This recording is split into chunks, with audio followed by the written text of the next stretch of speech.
Cassie Ventura took the stand today at her ex Sean Combs' federal racketeering trial in Manhattan.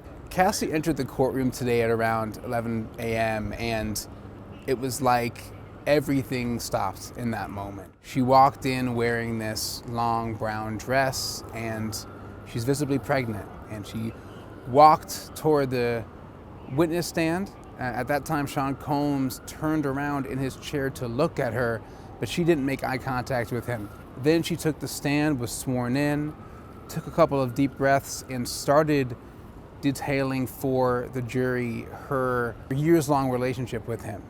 She spoke about how they met when she was an up-and-coming artist and how eventually she was signed to his record label, Bad Boy Records. And she began speaking about the moments where the relationship turned violent and coercive and abusive. She started talking about the so-called freak-offs that are at the center of this trial.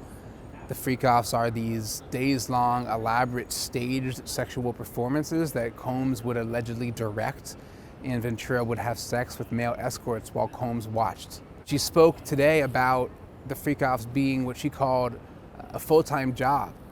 These things, they would take days, and she would take drugs, and she would be up for days. And she talked about basically having to put her music career on the back burner while she just tried to recover from these staged performances that she says she was coerced into doing. Cassie also talked about the physical abuse she suffered at the hands of Combs. She said, there were times when I would make the wrong face, and the next thing you know, I was being hit in the face. She said it was something as simple as that she wasn't smiling in the right way, or that something about her look or what she was saying Combs was bothered by. Something as small as that would set him off, and he would hit her and he would abuse her physically.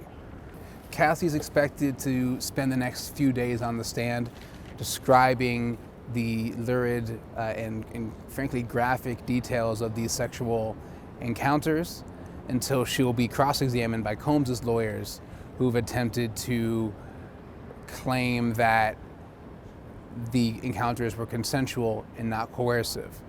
The jury will ultimately be the ones who decide whether or not to convict Combs on these charges, and the question of whether Cassie was coerced into these sex sessions or not will end up being critically important.